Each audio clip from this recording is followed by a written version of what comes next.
Жапаровдун катышуусундагы маалымат жыйынын ачык деп жарыялаймын.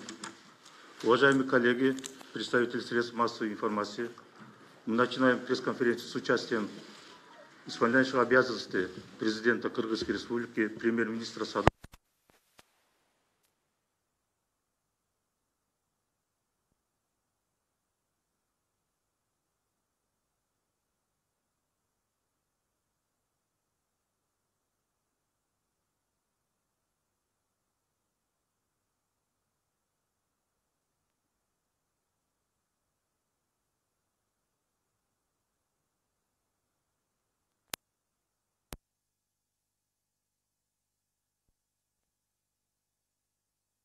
Сіздерге 1,5 сааттык эле убакыт бөлүнүп калды. Бул мынакей ушу күтүлбөгөн окуя болуп калды. Болбосо мен сиздерден журналисттер үчүн дайыма эшигим ачык. Мен ачыкмын сиздерге, муну өзүңүздөр билесиздер. Ошон үчүн бүгүн мына 1,5 саат убакыт бөлөлү, макул десеңиздер. Анан эгерде дагы үлгүрбөй калган журналисттер болсо, анда кийинчерээк бир 15-20 кийин кенен убакыт болот. Ошондо бир кенен сүйлөшсөк деп ойлойм да. Ошондуктан уруксат берсеңиздер 1,5 сааттын ичинде бүтүрсөк азыр. Урматтуу кесиптештер, сиздерден сураныч, бүгүн 86 салык маалымат каражаттарынын өкүлдөрү катышып отурат. Ошондуктан ар бириңиздер суроо берип калууга үлгүрүңүздөр.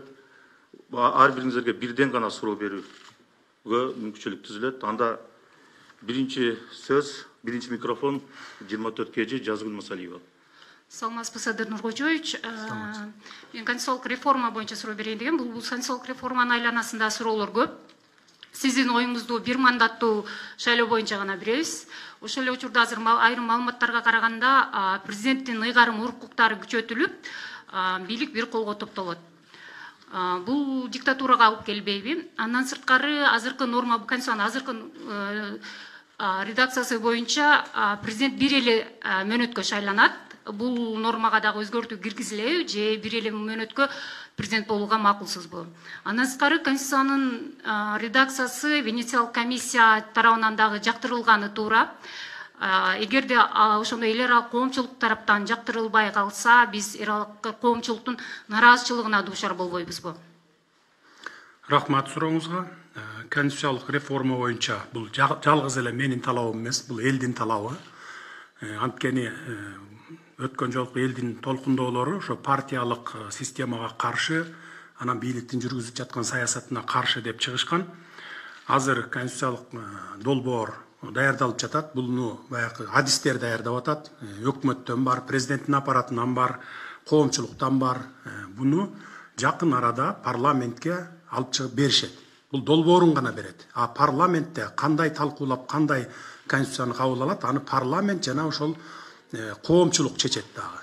Мисалы, көз карандысыз эксперттер кирип сунуштарыңарды да берсеңер болот. Биз мунун баардыгына өкмөт жана аппарат баардык шарттар түзүп берет. Ал эми бир мандаттуу боюнча болсо, бир мандаттуу деп муну элдин талабы, бул менин талабым эмес. Бирок биз баардык жактын, баардык саясий күчтөрдүн жана баардык саясатчылардын, айрым саясатчылардын талаптарын камтып кетип атабыз. Анткени бир мандаттуу эле эмес, менин билишимче, маган берген маалымат боюнча партиялык дагы болот. Азыр ошол долбоорунда 35 бир мандаттуу округ болсо, 55 партиялар менен келсин деп ушундай долбоорду жасап атышыптыр. Ошондо 90 депутат болсун деген ушундай сунуштар бар экен. Аны эми коомчулук өзүңүздөр көрөсүздөр, түз эфирден берилип турат. Мен ошону өзүм айтып атам. Менин сунушум бул. Бир дагы статьясын же болбосо жанакындай сунуштарды мындай элден жашырбай түз эфирден көргөзүп тургула деген сунушту айтып атам. Кудай буюрса, муну убагында камсыз кылабыз. Анан эми диктатура болуп кетпейби, жаңы конституция кабыл алынса эле деген бул ойдон алысыраак болушуңуздар керек да. Муну мен так жана даана айтып коеюн. Кыргыз мамлекетинин жарандары, кыргызстандыктар 30 жылда мына 3-чү жолу революция жасаган эл. Именно ошо диктатуранын орнотпойлу, мыйзамсыздык, адилетсиздикти жок кылалы деп ошол жалаң адилеттүү жашаганды каалаган эл, кыргыз эли. Мына ошон үчүн мен боломбу, менден кийин башка эшмат келеби, ташмат келеби, Кыргыз эли муну диктатурага жол бербесин, өзүңүздөр 30 жылдан бери 3 жолу көрдүңүздөр.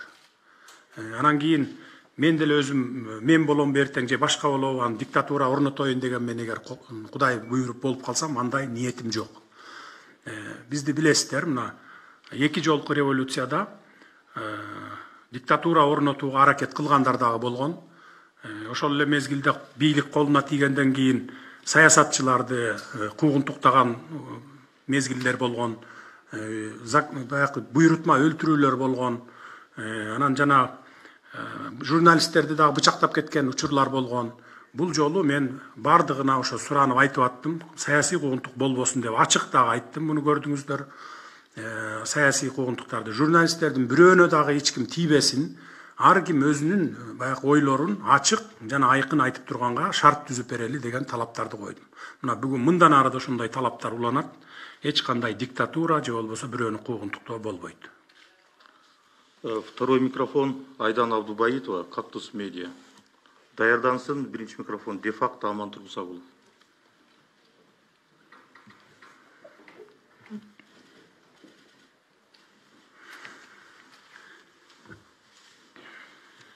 Здравствуйте, Садыр Нуркожоевич. Российский иностранный бизнес жалуется на то, что из-за преследования госорганов и налогов им очень тяжело вести бизнес в Кыргызстане. Вот в частности, Билайн недавно говорил, что у них есть трудности с ведением бизнеса в Кыргызстане. Вы как вот человек, который сейчас находится у руля страны, какие планы у вас по тому, чтобы скорректировать работу госорганов в отношении бизнеса? Скажите, пожалуйста, вот именно с кого, кто вот преследует иностранный бизнес? Какой орган, например? ГКМБ, Финполиция или МВД? Вы же говорите, что иностранный бизнес там кто-то преследует. Кто именно? Нет, не преследуют, но создают такие условия, что им тяжело развиваться здесь, в Кыргызстане. Вот ваши планы по поддержке иностранного бизнеса в стране? Мындайда, иностранный бизнес эле эмес, бүтүндөй инвесторларды мейли ал башка өлкөдөн келеби, же болбосо мындай жеке келеби, бардыгын мен айтып атам го, биздин эшигибиз ачык деп. Мына ошол эле күч органдарына мен айтып атам, бир дагы инвесторду куугунтуктабагыла, тескерисинче бардык шарттарды түзүп бергиле деп атам. Анан биз мындай эме кылсак да, урматтуу журналисттер, бардыгын факты менен сүйлөсөк да, мынакей мисалы сиз айтканда, кайсы бизнес, кайсы өлкөнүн бизнеси, мисалы инвестору мисалы куугунтукка алынып атат, же болбосо бут тозулуп атат дегенде ошондой. Ал эми баягы кээ бир салыктарды жашырган, же болбосо ошондой бир кылмыш иштери бар компаниялар болсо, бул башка маселе. А так мындай бардыгын биз коргогонго, мына мен өзүм башында туруп коргоп бергенге биз даярбыз. Эч кандай куугунтук болбойт. Мына ушу акыркы бир айда мен 100дөн ашык инвесторлорду кабыл алдым. Ошолордун баягы 50-сү крупный бизнес менен келген инвесторлор да. Алар уже мурда келип жүргөн экен, эми мурда билесиздер, бери ылдый жактагылар эле акча сурап, керек болсо ушу президентке киргизиш үчүн $50,000 сурачкан. Мен $50,000 бересиң, президентке киргизип берем, сенин инвестицияңды салабыз, бизнесиңди андан ары жүрүшүнө мен аягына чейин контролдоп берем деп, бери жактагылар ушинтип бир эле киргизип чыгарыш үчүн ошондой болчу экен. Андан сырткары анан доля сурашчу экен. Муну мен деле мындай угуп билип жүрчүмүн. Бардыгына мен айттым, мындан кийин андай болбойт. Инвестор келсе, мындай жеке адам аны мындай крышавать этем, тигиндем, минтем дебейт. Мамлекет менен инвестордун ортосунда келишим болот. Эртең Эшмат келеби президент болуп, же Ташмат алмашабы, баягы инвестор ошо бойдон дагы ишин улап кетиш керек да. Мамлекет менен экөөнүн ортосунда келишим болуш керек. То есть мындайча айтканда мамлекет баягы көзөмөлгө алып бериш керек да алардын инвестициясын жана ошо бизнесин.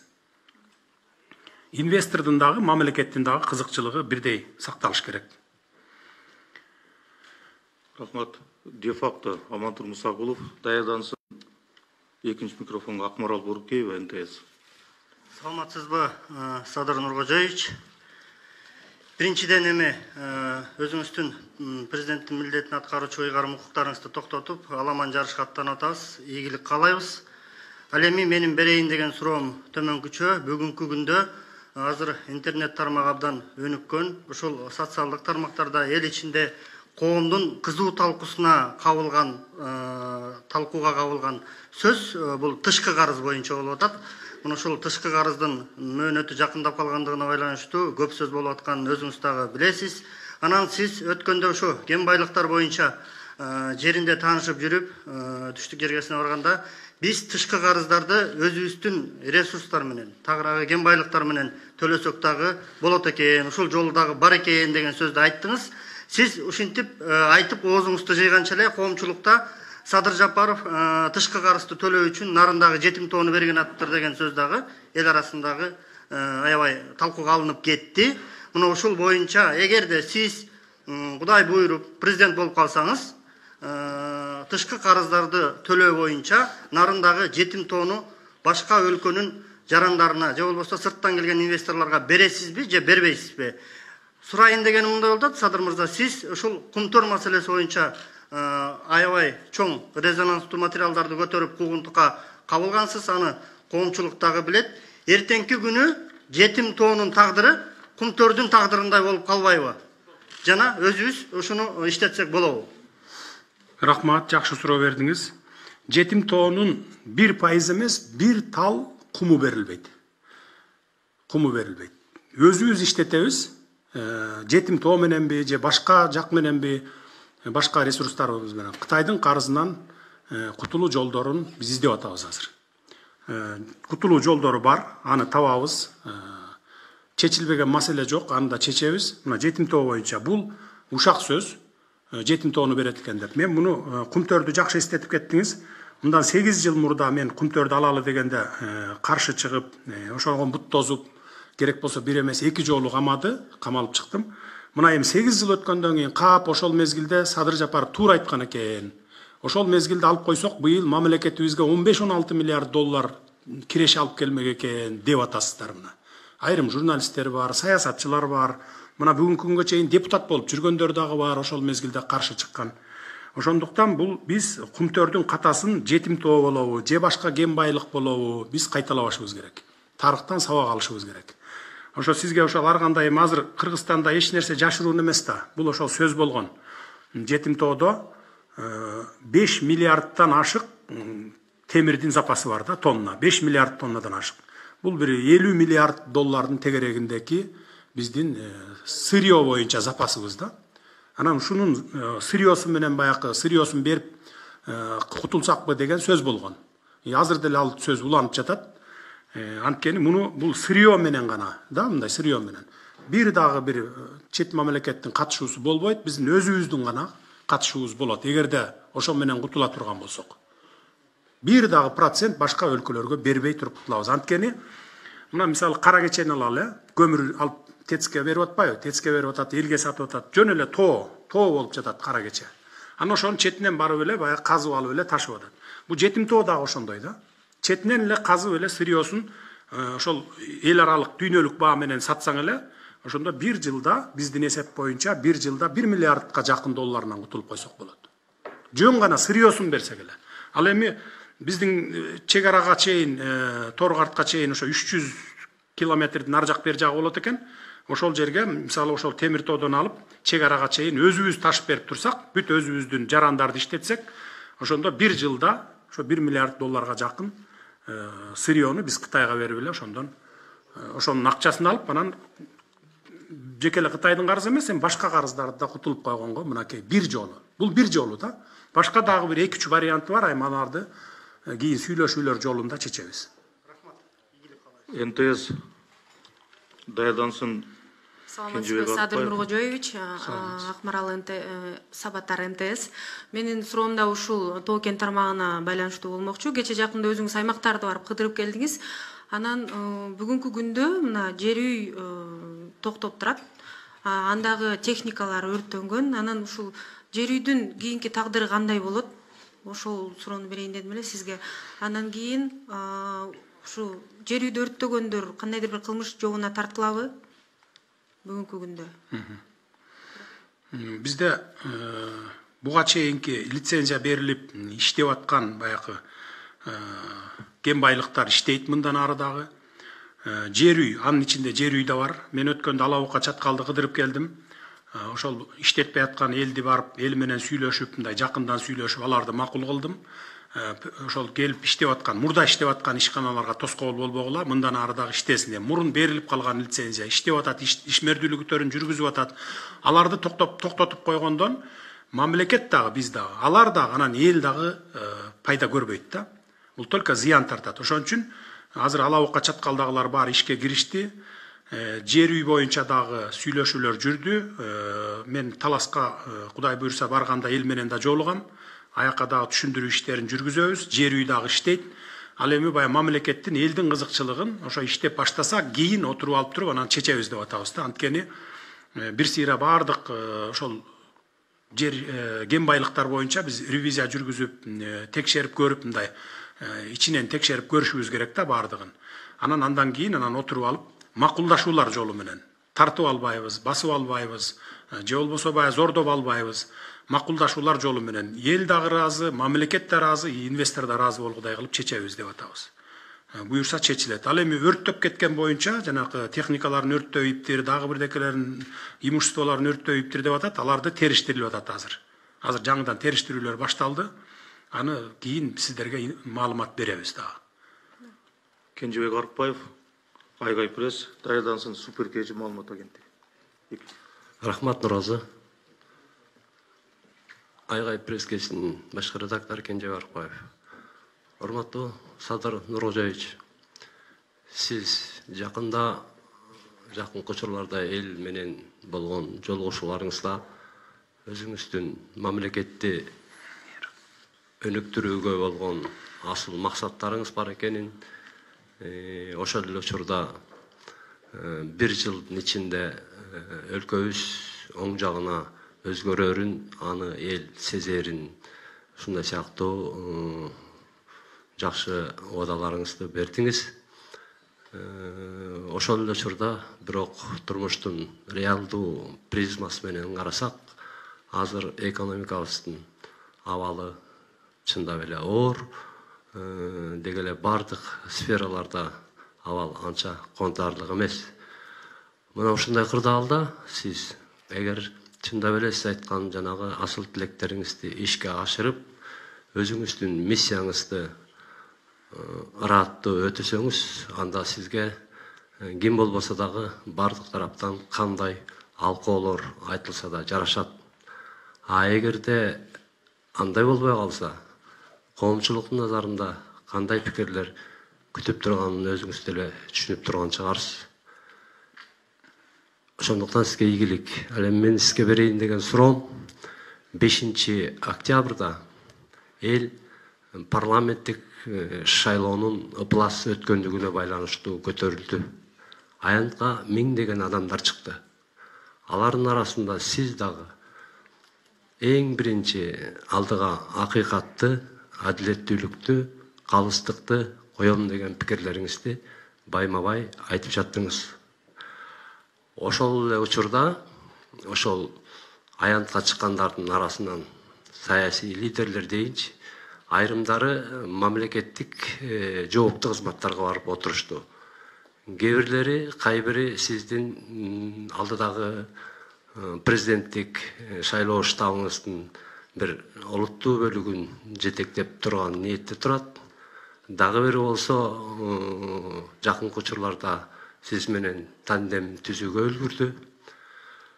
Бирок ошолордун арасынан бир адам, жөнөкөй адам эмес, жаманбы, жакшыбы, мамлекетти башкарып, бийлигин тынч жол менен өткөрүп берген, өлкөбүзгө стратегиялык ири долбоорлорду киргизип, мамлекетибиздин түпкүлүгү үчүн жакшы бир нерсени бере турган долбоорлорду аяктаган адам өзүнүн жакын бир 2-3 кишиси менен азыр ошол апрель окуясында массалык башаламандыкты уюштурган деген кине коюлуп абакта турат. Анан айтайын дегеним, сиз сурооңуздарды кыска берсеңиздер. айтайын дегеним, сиз буюрса мамлекеттин башчысы болом деген ниетте турган адам катары жана өзүңүз айткандай адилеттүүлүк менен акыйкатты, калыстыкты алдыга коем деген инсан катары ушул көрүнүшкө кандай карайт элеңиз? Рахмат. Рахмат, сурооңузга түшүндүм. Биз кыргыз мамлекети, кыргыз элинде жашаган адамдар, аз эле элбиз да. Анан баарыбыз бири-бирибизди жакшы тааныйбыз. Анан кыргызда жакшы сөз бар да, сураша келсең тууган чыгабыз дегендей эле. Мындай чырмалышып калганбыз да баарыбыз. Анан кийин ошондой болуп туруп, анан бири-бирибиз менен чабышып, бири-бирибизди куугунтуктап, улам бийлик алмашкан сайын эски бийликти куугунтуктаган. Бул туура эмес да, сиз баягы түрмөгө камалгандар жөнүндө айтып атасыз, бирок апрель окуясы деп кеттиңиз да. Апрель окуясынын боюнча ким камалып жатат? Октябрь десеңиз ошончу. Анан эми алардын баары чыкпады. Мына мисалы Курсан Асанов камалга деле алда үй камагына чыгыптыр. Мен мурда күнү массалык маалымат каражаттардан уктум. Андан башка камалгандар, жаш балдар камалган чыкты. Мен тескерисинче мына баардыгын айтып атам. Камабагыла эч кимди, куугунтуктабагыла деп атам. Бири-бирибиз менен баягы чабышып жүрүп, мына 30 жылдан бери мамлекетибизди сазга батырыппыз. Эми андан көрөкчө саясатты таштайлы дагы экономика менен заниматься этели деп атам. Экономика менен убактыбызды ошого коротолу деп. Саясий куугунтук кылгандан, бирөөлөрдү камагандан, түрмөлөрдү толтургандан биз эч пайда таппайбыз. Муну мен адилетсиздикти, мыйзамсыздыкты бир эмес эки жолу камалып чыккан адам катары мен жакшы билем. Мен жон терим менен сезген адаммын. Ошон үчүн саясий куугунтук, же болбосо журналисттердин бир айткан сөзү үчүн куугунтук, же болбосо граждандардын бир айткан өзүнүн ачык оюн жазган үчүн куугунтук болбойт. Мурда мисалы Facebook'та ачык жазып койсо, кечирим суратып, үйүнө чейин барып, ушундай болуп атчу, туурабы? Эми мындан ары андай болбойт. Мен бардыгын айтып атам, андай кылбагыла. Ар ким өзүнүн оюн ачык айтсын деп. Эгерде чын айткан болсо, биз реакция жасайбыз, сөзсүз түрдө териштиребиз. А эгерде калп айткан болсо, бир күн баягы резонанс болот, 2 күн резонанс болот. Анан калптын казаны кайнабайт дейт, бир 3 күн, 3-үнчү күнү уже ал калп экени билинип калат да. Мына акыркы 1 айда биз муну далай жолу мен башыман өткөрдүм. Мына менин сөздөрүмдү деле бурмалап, эптеп баягы бир тескери жагынан көргөзгөнгө аракет кылышты. Бирок бир 5-10 күн мындай пиар болуп туруп, катуу пиар болуп туруп, андан кийин эле анан коомчулук азыр 21-кылымда баары тең билет. Баягы саясатты жакшы түшүнүү деңгээлдери өсүп калган, жаштардын, элдин дегендей. Мына ошон үчүн биз тараптан, бийлик тараптан куугунтук болбойт мындан кийин. Бир адам жөнүндө сураган. Суперкейжи. Бир адам. Атын айтсаңыз, мен аны. Алмазбек Шаршенович. Ал эми бул баягы Азиз Батукаев боюнча камалбады беле. Андан кийин Кой Таш окуясы боюнча да кылмыш иши бар экен. Анан мен муну оюмду айтканмын, өзүңүздөр билесиздер. Колдон келсе үй камагына чыгарып койсок, анан ош жерден сотко барып, сотто күнөөлүү болсо, башка иштер боюнча анан ош жерден акталып чыкса деген оюмду айткам. Бирок бу соттор, прокурорлор ошону күнөөлөп аткандарды мен мисалы мындай кыл, сен тигиндей кыл деп айта албайт экем да. Эгерде менин колумда болсо, менин толук укугум боло турган болсо, эртең үй камагына чыгарып коет элем мен. Бирок эми азыр андай кылып үй камагына чыгар деп мен сотторго же прокурорлорго тапшырма берип ушундай кыла турган болсом, дагы айтып чыгасыңар да, жазып чыгасыңар да. Мына диктатура кылып атат, бийликти узурпация кылып алды деп эчтеке боло электе жазып чыктыңыздар айрымдарыңыздар. Анан дагы ошондой болуп кетпесин деп эле мен баягы сактанып турам да. Аныңызга кошулам, бирок деген мен ал башка жумуш. Биз башында айтканбыз, бирден гана суроо деп сиздерге эскертилген. Экинчи микрофон Суперкейжи. Саламатсызбы, Садыр Нуркожоевич, Жылдыз Жүскенбаева, Суперкейжи. Өлкөдө эпидемиологиялык абал курчууда, ага карабастан сиз аймактарды кыдырып жатасыз, ал жака элдер чогулууда, айрымдар бул аракетиңизди шайлоого карата даярдык деп баалашууда. Бул боюнча пикириңиз кандай? Мен аймактарды кыдырганда мен түштүк жергесин кыдырып келдим. Баткен, Ош, Жалал Абад. Анткени ушул башаламандыкты пайдаланып, улуттар аралык жаңжал чыгарып ийүү күчтөр пайда болду. Андан сырткары ушу чек арада жаңжал чыгарабыз деген күчтөр да пайда болду да. Бул бүгүнкү COVID-19-дан да коркунучтуу нерсе. Эгерде ошол улут аралык жаңжал чыгып кетсе, анда COVID-19 биякта эле калып калат да. Ошон үчүн биз кайсынысы коркунучтуу болсо, ошол ишти жасашыбыз керек. Мен ошол ишти жасаш максатында баягы профилактика жүргүзүп келейин деп эл менен жолуктум. Көзмө көз жолуктум. Эми баягы СМИ аркылуу деле жолугуп айтсак болот эле кайрылууну. Бирок ал СМИ аркылуу кайрылганыбыз 10 жолу кайрылдык буга чейин мен. Башынан биринчи күндөн баштап кайрылып келатам. Бирок ал эффект бербейт экен баягы. Көзмө көз отуруп, анан ошолордун диаспоралары менен жолугуп мындай жабык эшик артында сүйлөшкөнүң бул эффект берет экен да. Мен ошон үчүн ошо түштүктү кыдырып келдим. Түндүк тарапты мен кыдырган жокмун. Нарынга болсо биз чогулушту пландаштырган эмес элек. Менин бараарымды угуп алыптыр дагы, элдер чогулуп алыптыр. Чогулуп алып анан ызы чуу салып, баарыбыз жолугабыз, эмне үчүн тиги жабык эшик артында сүйлөшөт деген ушундай бир талаптарды койгон экен. Анан мен өзүм ошол жерден буйрук бердим. Эшикке чыгаргыла, эшиктен жолугалы баарын депчи залдан. Мына башка түндүктүн башка региондорун кыдырган жокмун. Мен түштүккө только ошол максатта гана барып келдим. Рахмат. Fox Media Данияр Өсөров, даярдасын BBC. Саламатсыздарбы? Урматтуу кесиптештер, урматтуу Садыр Нуркожоевич. Fox Media Данияр Өсөров, сизге мындай суроом бар да, чек ара маселеси боюнча. Жакында Ош, Жалал Абад, Баткен облустарына сапарыңыз менен бардыңыз. Ошол жерден белгилүү болгондой, чек ара маселеси, чек ара кызматы мындан ары Улуттук коопсуздук мамлекеттик комитетине карай турган болуптур. Эгерде Улуттук коопсуздук мамлекеттик комитетине карай турган болсо, ушул чек араны делимитациялоо жана демаркациялоо маселеси чечилишине кепилдик барбы же жокпу? Ушул суроону берейин дедим эле, анан да мүмкүн болсо экинчи суроону берип коеюн. Жакында эле Нарын облусуна бардыңыз, ушул жана электр энергиясына болгон чектөөнү алабыз дедиңиздер 2021 жылдын май айынан.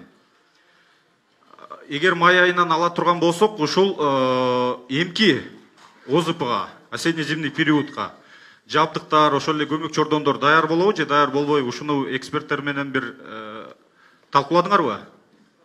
Себеби дегенде чектөөнү алгандан кийин ошо жанакы электр энергиясын колдонуу көбөйөт да. Мындайча айтканда, күч келет ошол эле жана көмөк чордондорго, лептерге. Рахмат. Рахмат. Бул чек ара маселесин улуттук коопсуздук кызматына берүү боюнча чечимди кабыл алдык. Бул жерден эч бир зыяны тийбейт мамлекетке, тескерисинче ушу чек ара кызматында иштегендердин айлык акылары көтөрүлөт. Бул ушу 2-2,5 миллиард сомдун тегереги болот экен.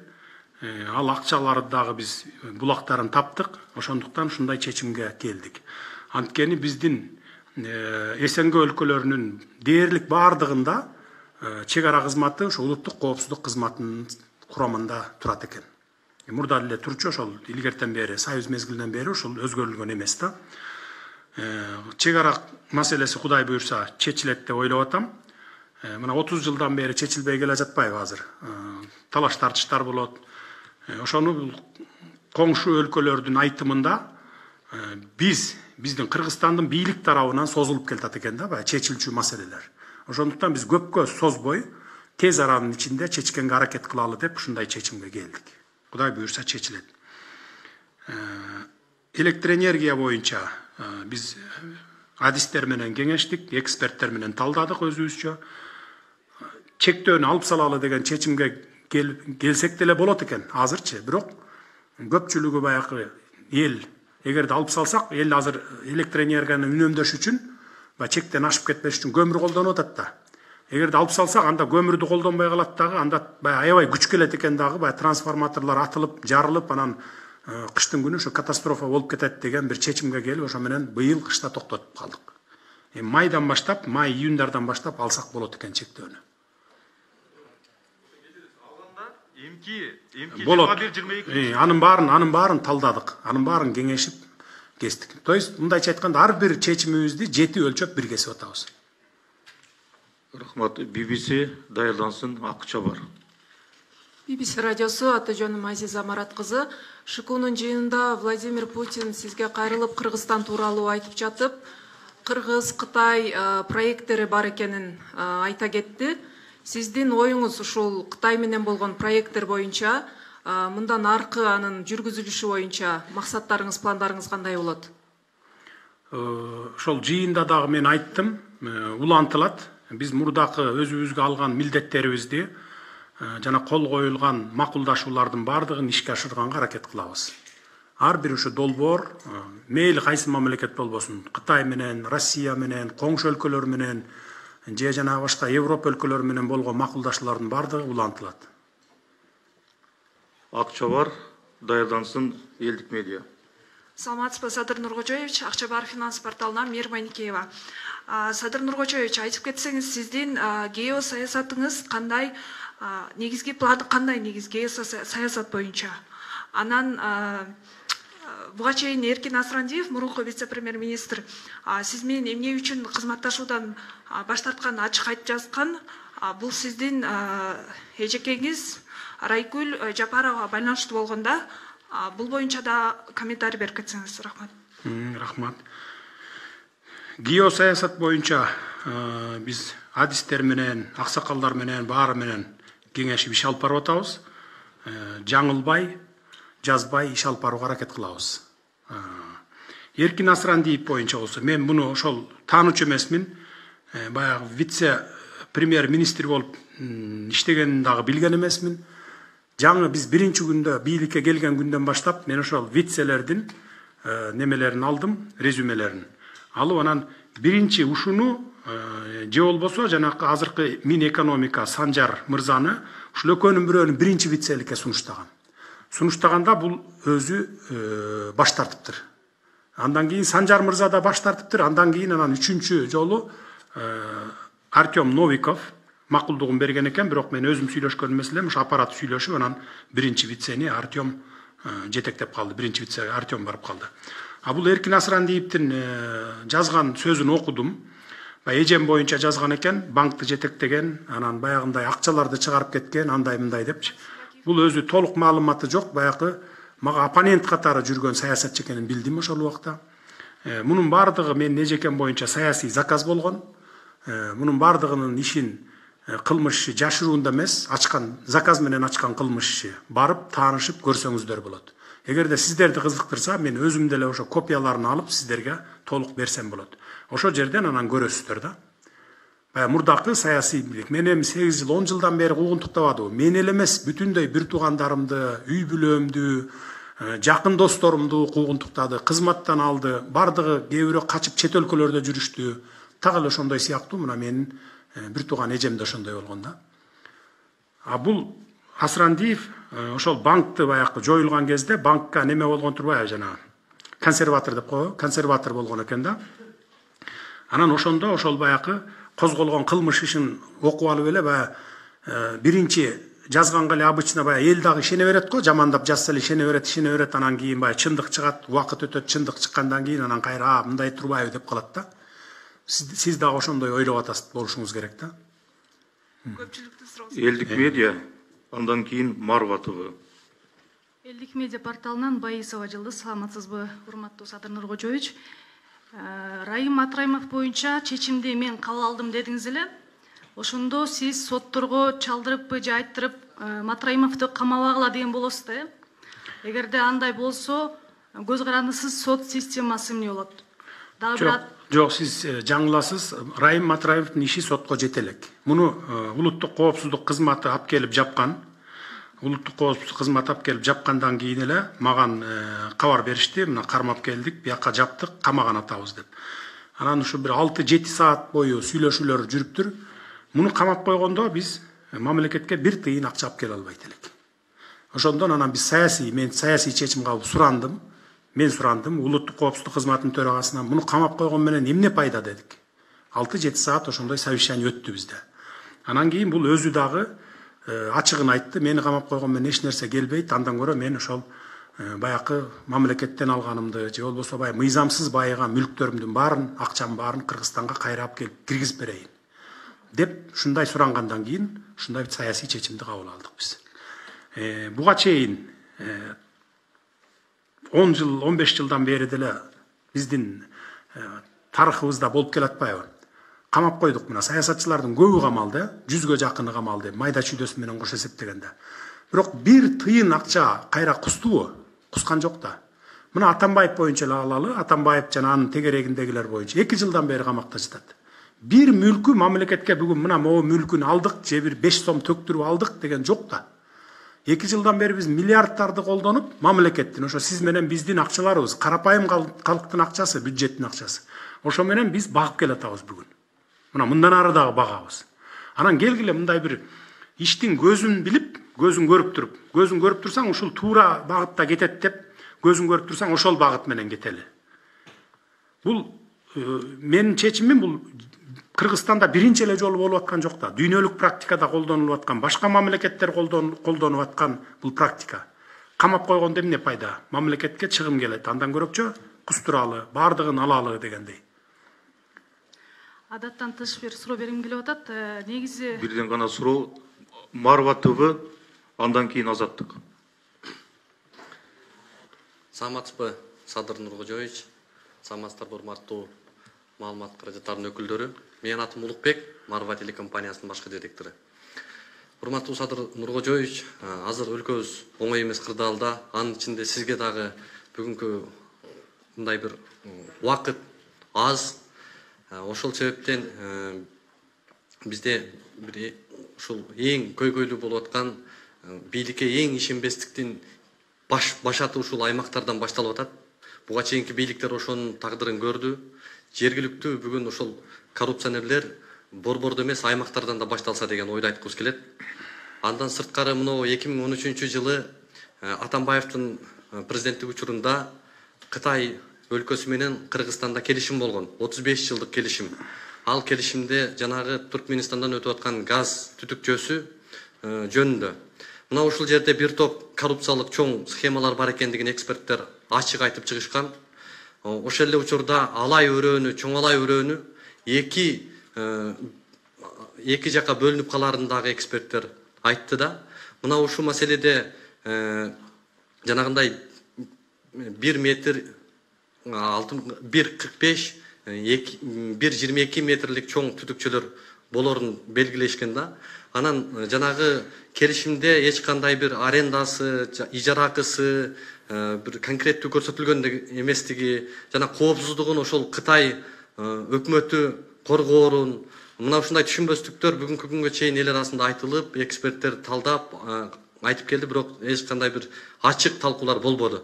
Ушуга бир көңүл бурууңузду өтүнөт элек. Экинчиси, мына кара казык алтын кени жөнүндө да маалыматыңыз бар.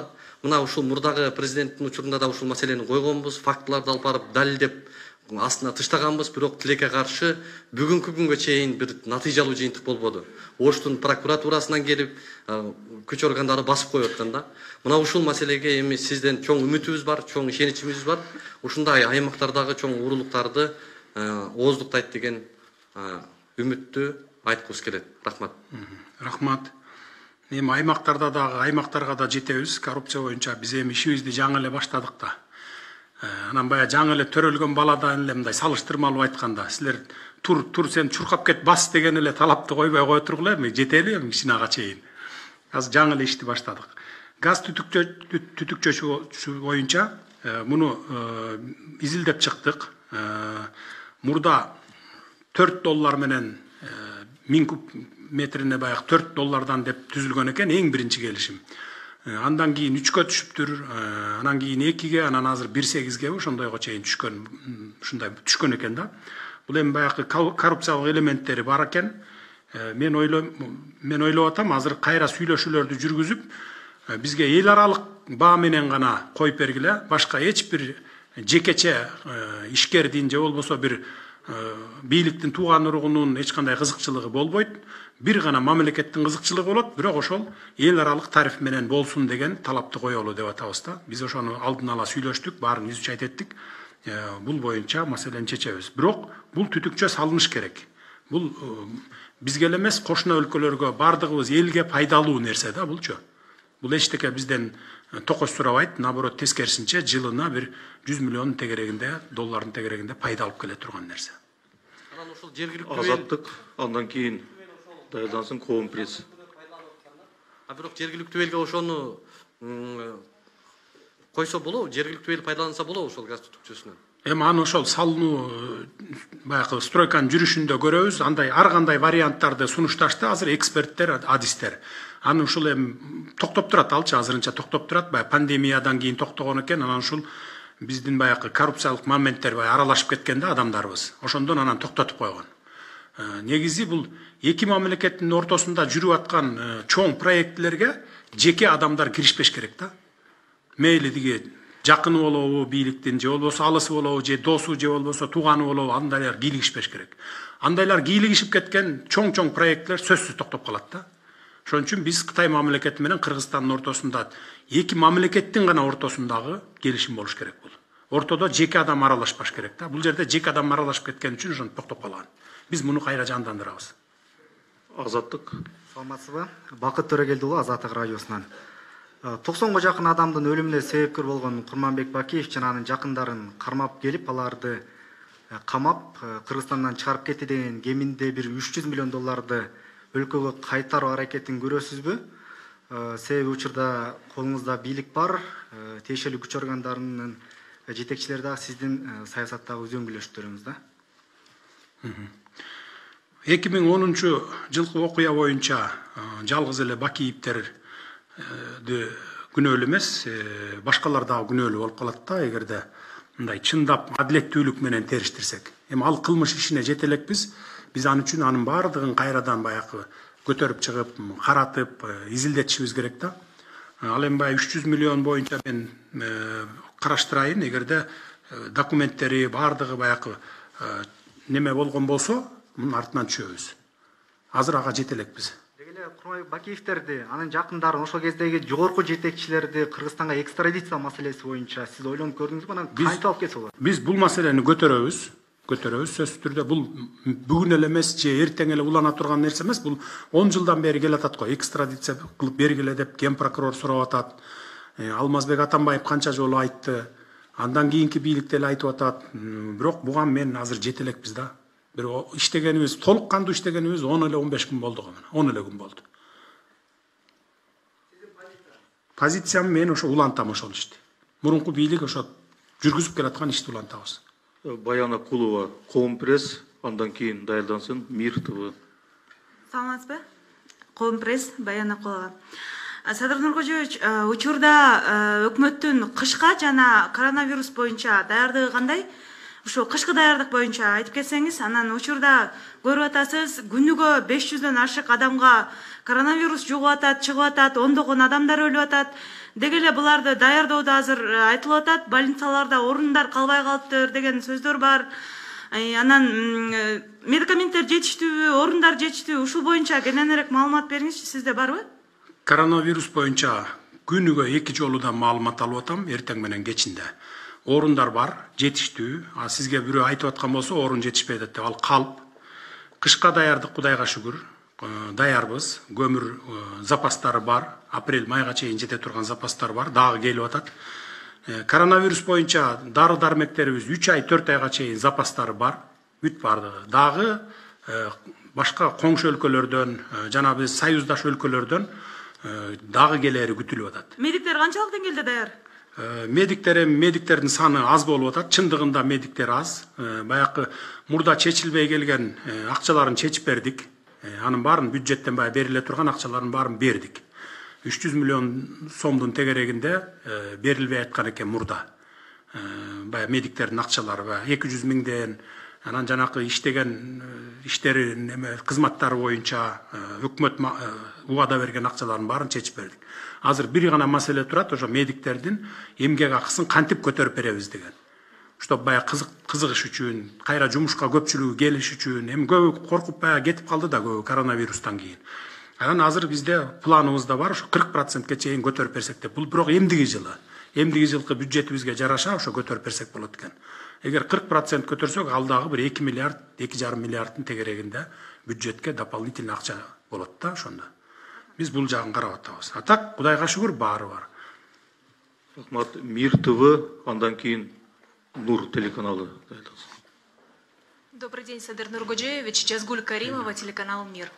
Накануне в ходе саммита ШОС вы публично обратились к главе России о желании провести телефонный разговор. Сегодня вы заявили о том, что переговорите с премьер-министром России. Скажите, пожалуйста, о чем будет разговор, какие вопросы будут подняты? И сегодня же в одном из информагентств появилась информация, что главы Узбекистана и Казахстана хотят нам помочь. Ну, о чем, да, это речь?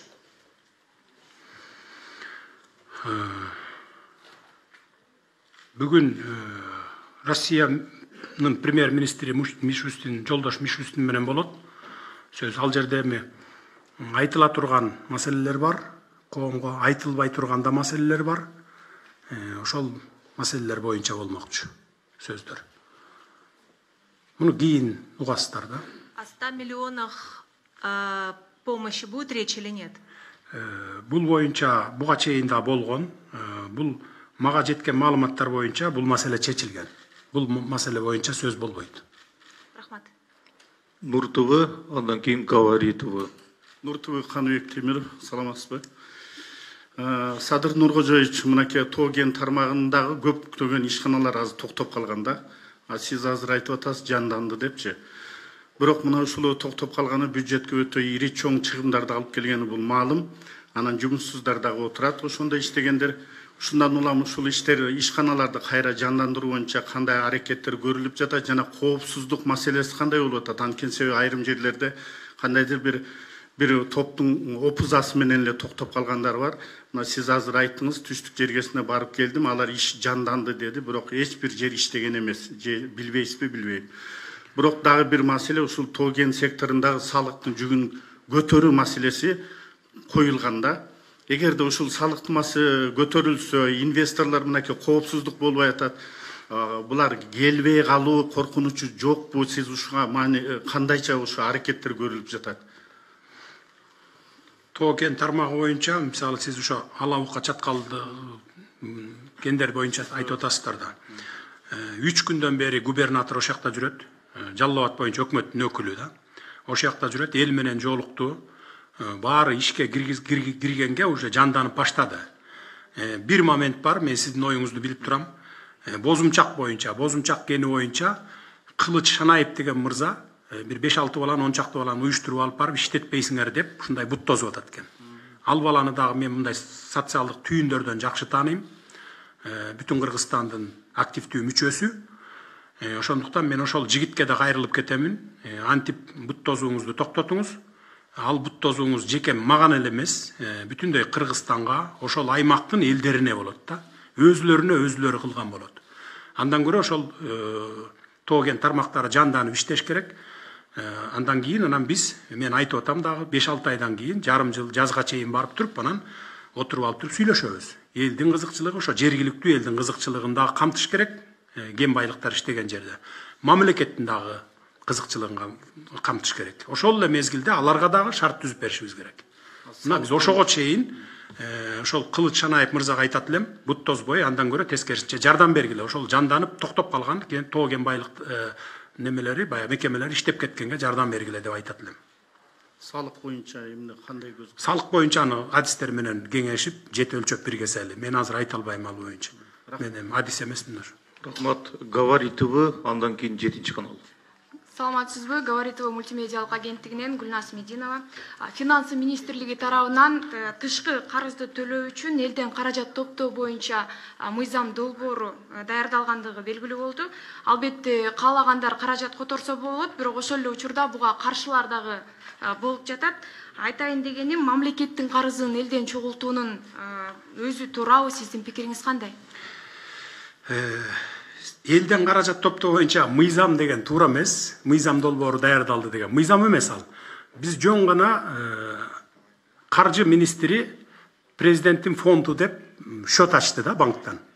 Муну элдер суранды, бизнесмендер, колунда барлар, биз дагы баягы Кыргызстандын сырткы карызынан кутулуу үчүн салымыбызды кошолу деп суранган үчүн гана ачып койдук. Анан эми албетте каршылар дагы бар. Бирок каршыларды силер буга да силер да салымыңарды кошкула деп эч ким кыйнабайт да. Эч кимди кыйнабайт. Бул жөн гана ошо элдин суранычы менен ачылды. Өткөндө жарыя болду, бирок баягы социалдык түйүндөрдө активдүү кетпей атат окшойт, мен көрбөй атам да. Анан муну биз сүйлөшөбүз. Бул ошондой максатта гана ачылды. Эч кимди кыйнабайт. Анан ошо жардам бергилериңер келгендер болсо, жиниңерди келтирбей эле койсоңор болот. Жардам берчилер бар да, эми элдин баары бирдей эмес да. Байлар бар, орто байлар бар, бизнесмендер бар, колунан келген мигранттар бар, Россия, Казакстан, Америка, Европада жүргөндөр. Мына ушулар үчүн гана ачылды. Ким өзүнүн баягы бити менен, өзүнүн немеси менен, каалоосу менен эгер жардам бере турган болсо деп. Биз муну ачпайт элек. Жөн гана ошол социалдык түйүндөрдө, ана мындай кайрылууларда ооз эки, кат түрүндө кайрылуулар бизге аябай көп келип түшүп атат да. Ошон үчүн анан ачып койдук. Мына каалагандар жардам берсе боло берет. 7 канал, андан кийин Вести KG. Саламатсызбы, Садыр Нуркожоевич, 7 канал, Айжигит Матраимов. Сиз бир ай мурда жарыялаган экономикалык мунапыска айрым саясатчылар, саясий серепчилер толук кандуу ишке ашпайт деген таризде пикирлерин айтышкан.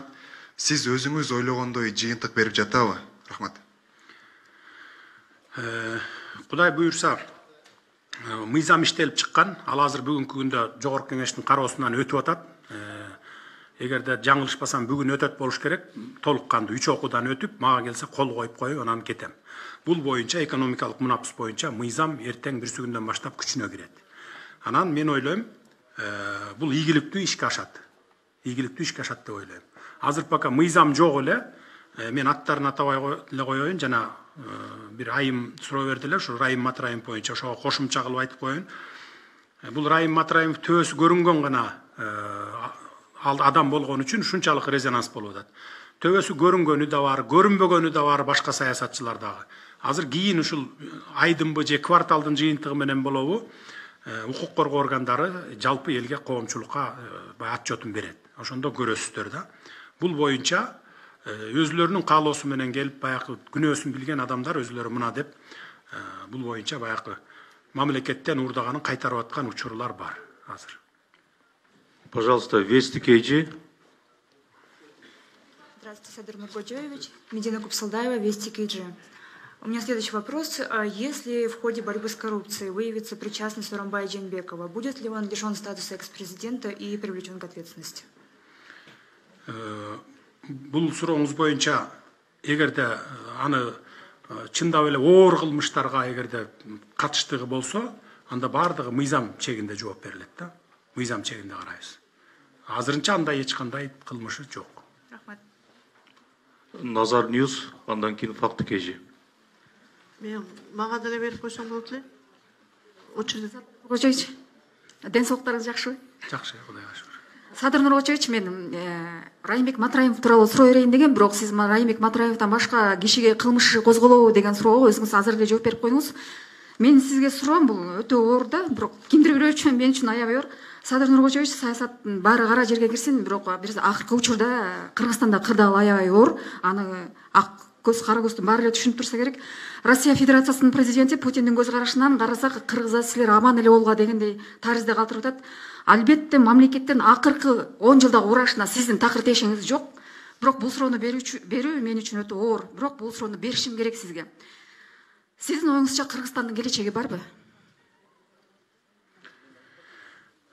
Бар. Кудай буйрса бардыгы жакшы болот. Кыргызстандын келечеги бар. Ишиңизге ийгилик. Рахмат. Факты KG, андан кийин сон буюрса сизге. Саламатсызбы, Садыр Нуркожоевич. Факты KG, Тилек Рыскулов. Мен бере турган суроом, Кыргызстан акыркы жылдары экономикалык кризиске кептелди. Ушу экономикадан чыгыш үчүн көмүскө экономиканы чыгаруу боюнча кандай иштери жүрүүдө? Ошол көмүскөгө кетишине себепчи болгон салык кызматында жана бажы кызматында кандай реформа жүргүзөм деген ойлоруңуз бар? Көмүскө экономиканы биз ачыкка чыгарганга бардык күчүбүздү жумшап атабыз. Бардык министрликтерге баягы онлайн закуп боюнча 3 айдын ичинде киргизгиле деген тапшырманы бергем. Бүгүнкү күнгө чейин болгону жана фонд госком имущество гана киргизиптир. Калгандары ошол коррупциялык элементтер өзлөрүнүн баягы пайдасына түшүп аткандыгына байланыштуу киргизбей келатыптыр. Азыр дагы 2 айлык мөөнөтү калды. Муну Кудай буйрса киргизип бүтөбүз. Андан сырткары салык кызматтары боюнча фискализацияга киргизгиле деп, фискализация жүргүзөбүз деп кечээ күнү мына кечээ ушул убакта мен тапшырма берип келгем. Бул боюнча кечээ күнү иш башталды. Бул деген сөз ошо көмүскө экономиканы ачыкка чыгарып, мурда бир 10% гана көргөзүп жүргөн болсо, эгерде ушул системаны киргизсек 100%га чейин жетебиз, көргөзөбүз. Буга кичине убакыт керек болот экен. Мунун баарын бир күндө же болбосо бир айда эле жасап бүтө албайт экенсиң да. Буга убакыттар керек экен. 2 ай, 3 ай деген убакыттар. Кудай буюрса көмүскө экономиканы бардыгын ачыкка чыгарганга күч аракетибизди жумшайбыз толук. Рахмат, ийгилик.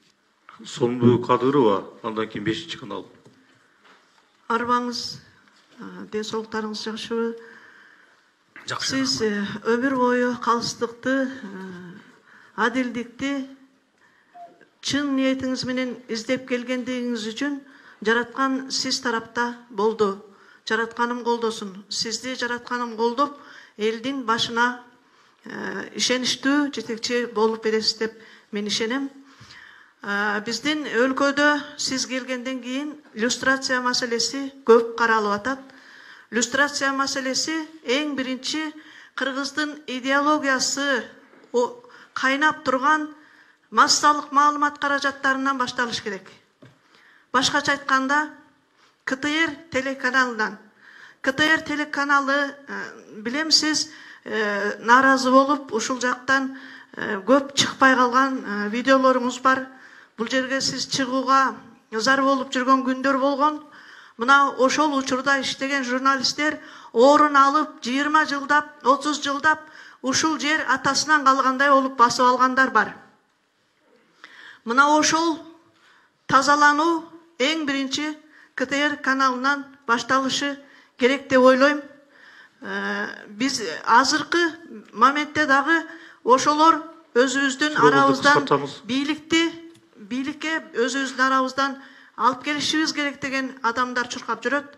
Мен ага каршымын. Сырттан телекомпаниянын ишин жакшы билген менеджер, кайраттуу, реформатор адам келиши керек. Мен сизден ушуну суранар элем, ушуну контролдоп коюшуңузду сизден көптөн көп суранам. Рахмат.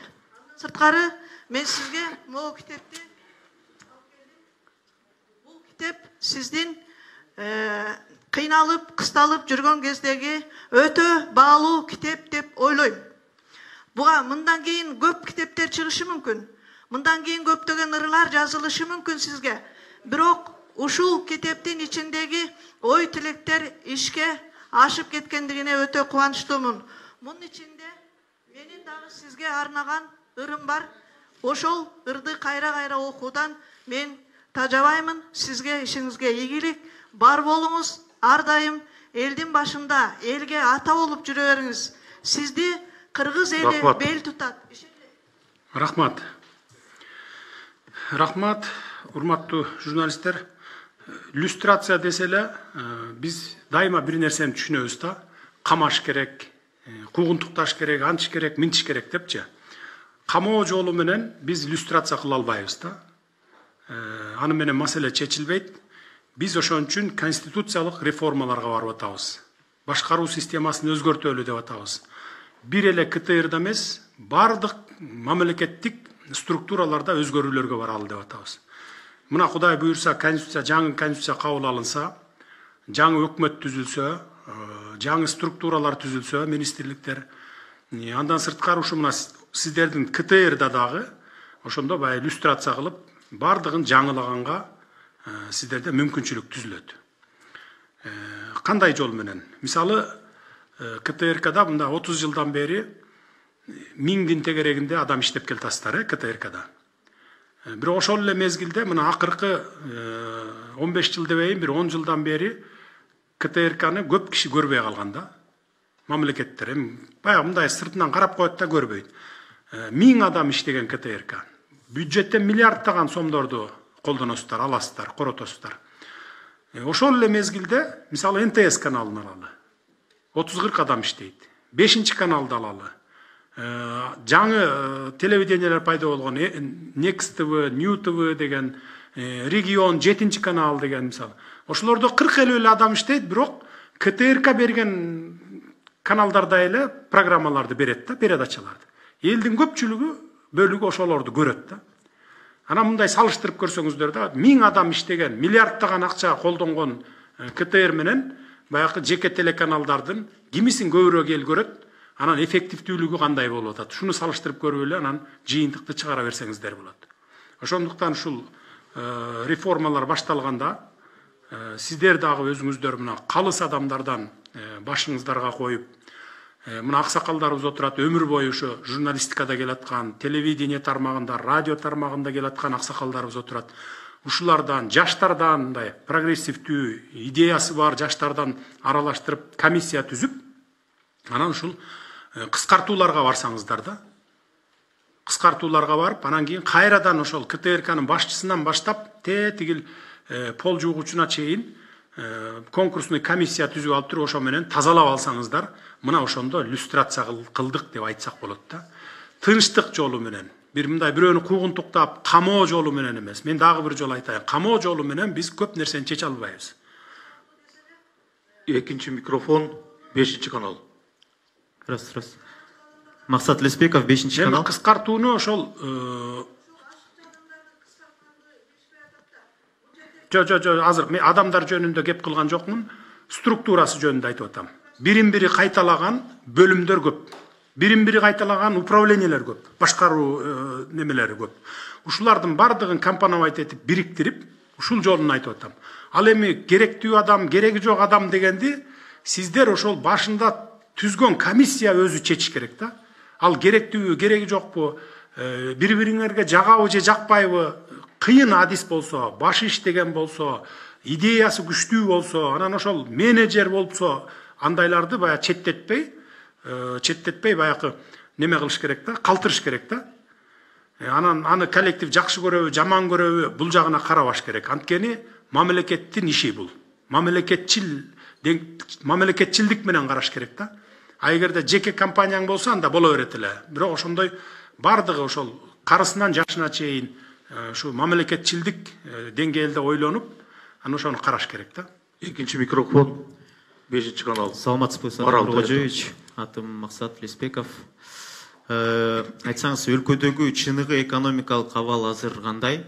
Мындан нары бюджеттик кызматкерлерге айлык акылары убагында берилеби? Жана азыр казынада каражат жок деген да сөздөр болууда. Эгер ошол сөз чын болсо, кайсыл булактардан каражат аласыздар? Жана дагы бир суроо, эмне себептен галстук такпайсыз? Өлкөдө экономикалык абал өтө жакшы деп да айта албайм, өтө жаман деп да айта албайм, орточо. Орточо жылдын аягына чейин баягы защищенный статьяларды беребиз. Эч кандай мындай эме болбойт. Ноябрь, декабрь жылдын аягына 31-ине чейин баарын жаап атабыз буюрса. Анан кийинки жылдыкын азырынча прогнозубузду кыла элекпиз. Отуруп аны жасайбыз жаңы жылдан кийин. Буюрса биз абалдан чыгабыз деп эле ойлоп атам. Ал эми мамлекеттик кызматкерлердин эмгек акысын көтөрүү бул азыр бизге эрте. Анткени анын үчүн биз бюджетибизди 2 эселеп, 3 эселеп көтөрүшүбүз керек. Алардын зарплатасын көтөрүш үчүн, эмгек акысын көтөрүш үчүн. Буга 1 ай, 2 айлык, 3 айлык убакыт жетпейт. Буга жылдар керек. 1 жыл, 2 жыл убакыт керек болот. Мына көмүскө экономикадан чыксак, биз чыгарсак баягы, анан бюджетибиз көтөрүлөт. Коррупцияны жок кылсак, бюджетибиз көтөрүлөт. Ошондон кийин гана көтөрөбүз деп айта алабыз. Азырынча аны айта албайбыз. Анан галстукту мен жөн эле таккым келбейт, мындай муунта берет да баягы, муунуп мындай улам тартып баягы неме кылган үчүн. Ошон үчүн эле такпайм мен, башка бир эч причинасы жок анын. Кечээ тактым го мынакей. Шосто тагып отурдум, кой эми бардык өлкөлөр менен баарлашабыз, анан тагып отурайын деп. Биринчи микрофон, Марал радиосу. Саламатсызбы, Марал радиосунун кабарчысы Бахар Хакимова. Сизде израилдик лоббист компания менен $1 миллион келишим түздү деген маалыматтар тарады. Чет элдик басмалар жазышты. Өкмөт болсо муну расмий четке какты. Эгер андай болсо, аларга чара көрүлөбү? Анан бул иште эмне себептен сиздин атыңыз аталды? Жөнөкөй дагы бир суроо, акыркы жолу качан, кайсы китепти окудуңуз? $1 миллион боюнча бул мен жана айтып өтпөдүмбү? Bir айдын ичинде, акыркы bir айдын ичинде 100дөн ашык инвесторлор келди деп. Анын ичинде ошол ири инвесторлор да бар, орточосу да бар, анан баягы майда чүйдөлөр да бар деп. Ошолордун арасында маган алып кирген экен. Мен ошо эсимде жок, кийин тактасам бир улгайган аксакал алып келиптир. Жөн гана сөз болгон. Мен баякы эле жалпыга айтып аткан, азыр айтып аткан сөзүмдү деле айтканмын. Биздин эшик инвесторлор үчүн ачык. Эгерде эки мамлекеттин ортосунда тең бирдей кызыкчылык болсо, анда биз иштешүүгө даярбыз деп. Анан баары эле ошентип макул деп эле кетип атышат. Сунушуңарды алып келгиле деп атам мен. Сунушуңарды алып келгиле, көрөлүк. Эгерде баягы бирдей кызыкчылык болсо, анда биздин элге, мамлекетке зыяны тийбеген кызыкчылык болсо, келгиле алып келгиле деп атам. Ошолордун эле бирөө экен. Анан бул баягы ошону алып келген биздин жаран экен, Кыргызстан жараны. Ал болсо жана агентство по привлечению инвестиций деген бар.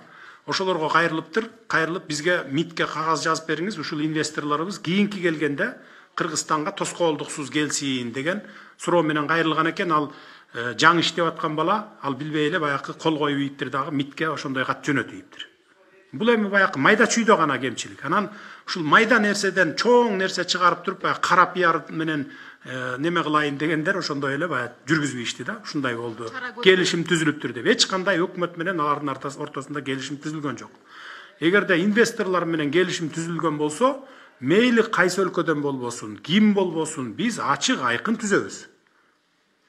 Ачык айкын түзөбүз. Мурдакыдай жеке ишкерлер бар ортого кирүү, мындай коррупциялык моменттер болбойт. Только инвестор менен мамлекеттин ортосунда гана келишимдер болот. Урматтуу кесиптештер, бир гана суроо берсеңиздер убакыт тарып атат. Экинчи суроого келгенде микрофон өчүрүлөт. Китеп боюнча акыркы жолу эмне үчүн бай өлкөлөр абдан бай болуп кетет дагы, кедей өлкөлөр эмне үчүн абдан кедей деген китепти окудум да. Ошону окуп чыктым. Экинчи микрофон Келкел журналы, андан кийин Спутник. Сиз азыр эле өз сөзүңүздө мен ушул адилетсиздиктерди жөн термин сезимде айтып өтпөдүңүзбү? Биздин Кыргызстанда негизинен мындай адилетсиздикти менен отурган камакта адамдар көп, муну баарыбызга да белгилүү.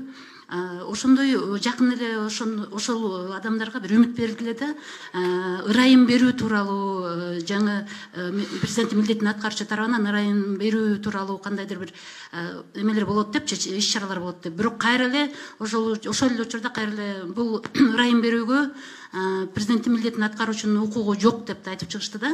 Анан биздин редакцияга миңдеген энелерден, алардын бирден бир үмүтү балдары да. Ал бала кандай болбосун алар үчүн эң жакшы адам. Ошолордон каттар келип, биз жөн эле үмүттөндүкпү, бул жөн эле алыксытуубу, эч кандай ырайым берүү болбойбу, бул кишинин укугу жокпу, биз бул улуубузга абдан ушул адилетсиздикти жон термен сезген адам катары ишендик эле, бул кандай болот деген суроолор келип түштү да. Мен ошолордун энелердин атынан, ошол эне катары ошолордун абалын сезип, ошол суроону бергенге атайын келдим эле. Рахмат. Рахмат. Ооба, адилетсиздикти мен жон терим менен көрдүм, сездим. Аны өзүңүздөр деле билесиздер. Мына мен биринчи камалган кезде баягы 2012-жыл болчу. Анан жана эжем жөнүндө сөз болуп кетти, ошол эсиме түшүп айта кетейин дедим. 6 айбы 7 ай жаткандан кийин го дейм. Бая соодалашуулар болуп атты да эми. Билесиздер да, камап алып соодалашат, бийлик ушундай кылат. Анан мен такыр болбой койгондон кийин, бая позицияман кайтпай койгондон кийин бир тууган эжемди, жана чет өлкөдө жүрөт деп аткан эжемди алып барып туруп СИЗО 1ге камап койду. Анын эч кандай күнөөсү жок, колу да жок кагазда. Алып барып камап койду дагы, бир жумадан кийин мага келди СИЗОго. Бийлик кишилерин жиберди. Болду эми позициясынан кайтсын, биз эртең чыгаралы, мына бир тууган эжең да чыгат. Барып сүйлөш бийлик менен түн ичинде жолуктуруп мындай шарт түзүп берели, жолугуп сүйлөш дегенде мен болбой койдум. Ошентип эжем 21 күн жатты СИЗО 1де. 2013-жылдын жаз айы болуш керек эле. 21 күндөн кийин кайра ошол эле камаган эле сот кайра өзү чыгарып койду. 21 күндөн кийин мына ушундай окуялар өткөндө мен ошонун бардыгын жон терим менен сезген үчүн бүгүн эч кимди куугунтуктабагыла деп дайыма мен ошону буйрук берип атам. Өзүм көзөмөлгө алып атам. Бир дагы журналист болобу же башка болобу куугунтук албагыла деп. Ырайым берүү боюнча бул президенттин милдетин аткаруучунун толук укугу бар. Президенттин милдетин аткаруучу деп айтып турган эле сөз жетиштүү го деп ойлойм. Кудай буюрса ырайым беребиз. Анткени мен уже түрмөдө отурганда ушу 3 жыл аралыгында жөнөкөй эл менен, карапайым элдин балдары менен олтурдум. 100гө жакын баланын ошол жактан чыгып кетишине жардам бердим.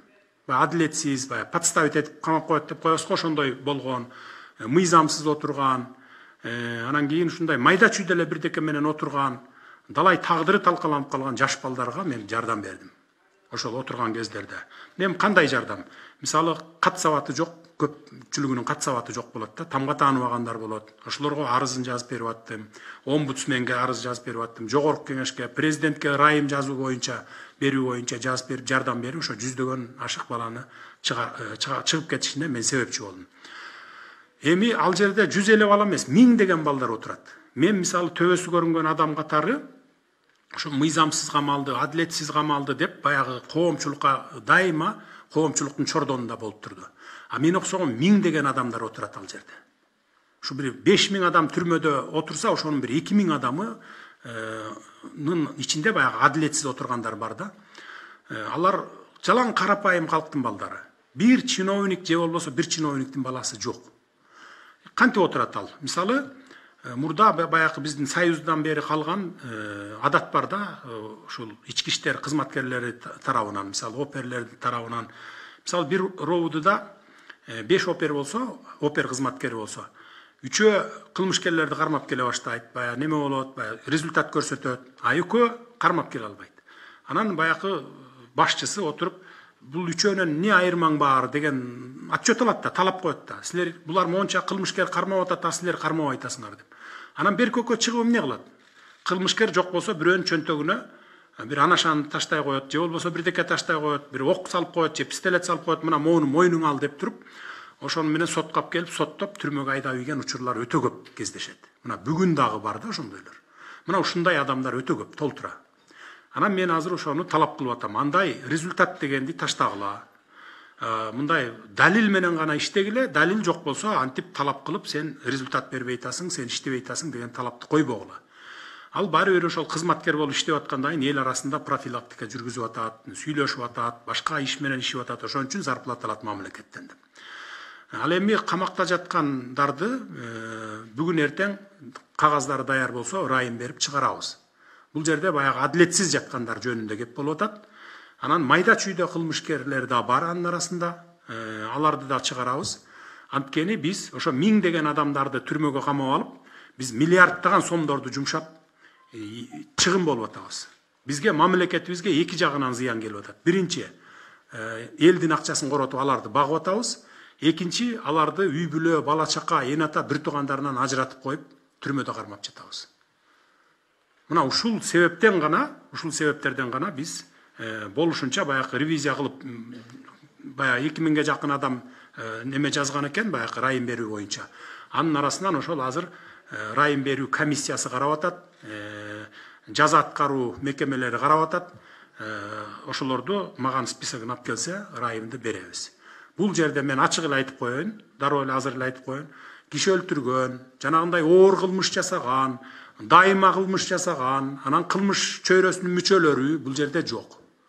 Аялдар бар бул жерде, кичинекей балдары менен түрмөдө жаткан, боюнда бар аялдар, 3 жашка чейинки аялдарын багып аткан, 3 жашка чейинки балдарын багып жаткан аялдар бар.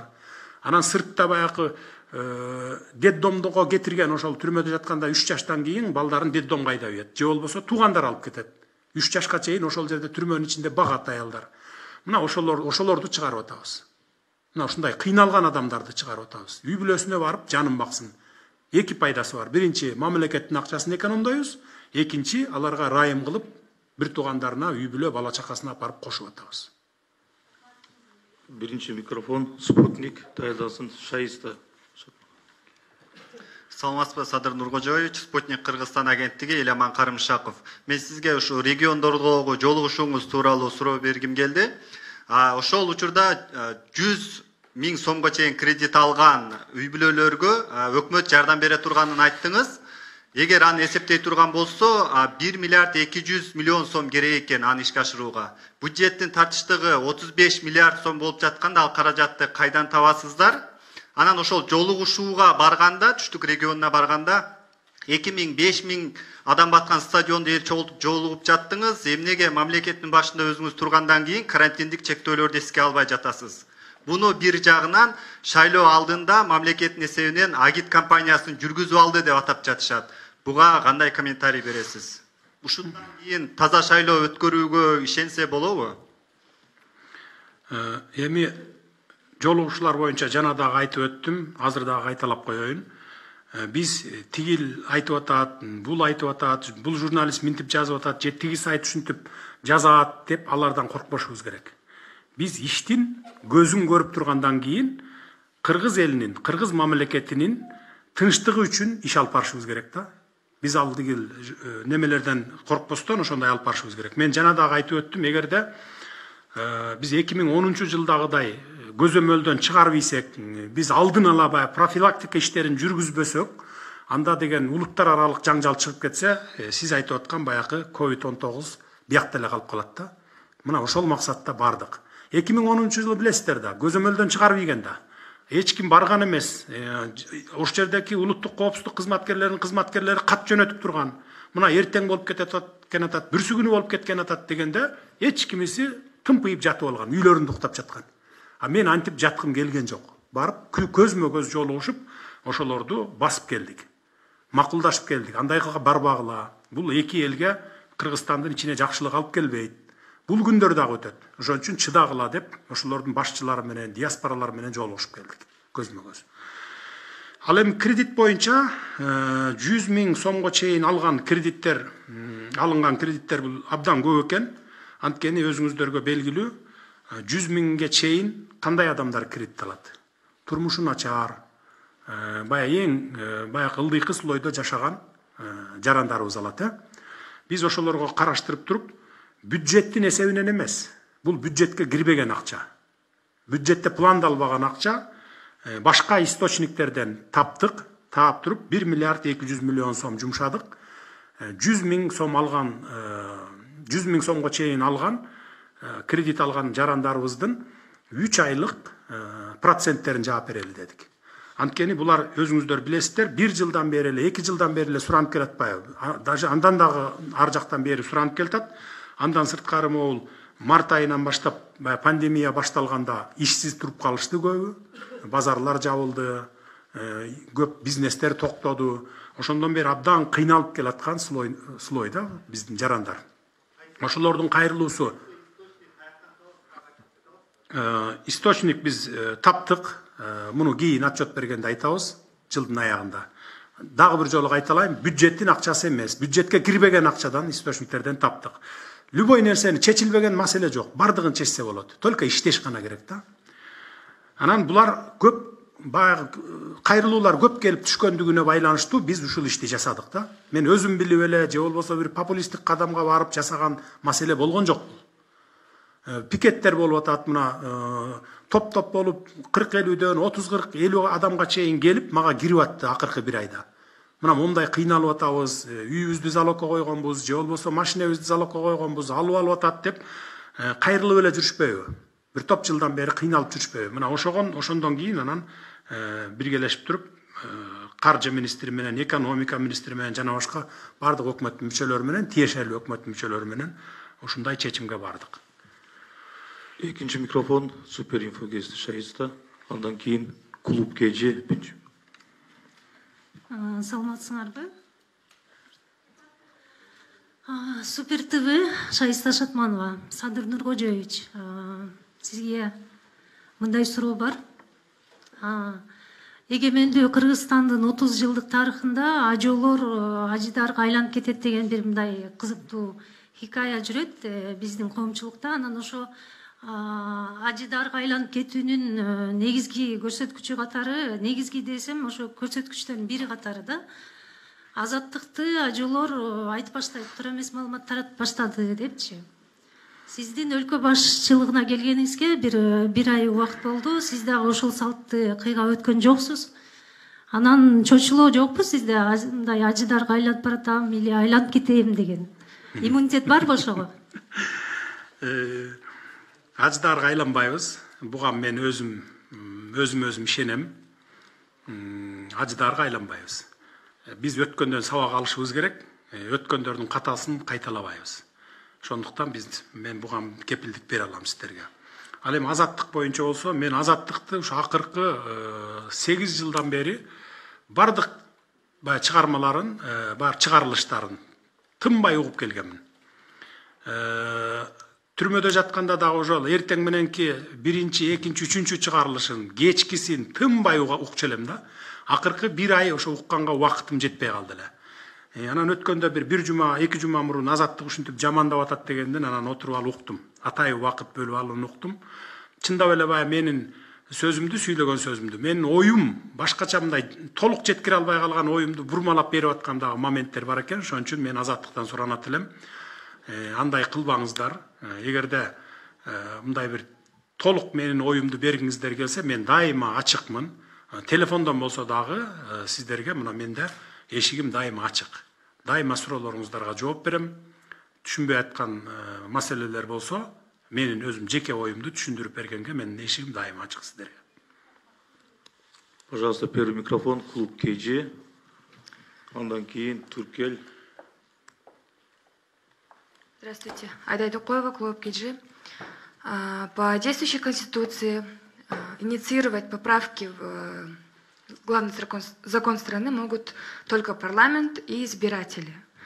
Можете, пожалуйста, сказать, как сейчас вы пытаетесь реформировать ее? Конституцияны долбоорун парламентке беребиз. Парламент талкуулайт.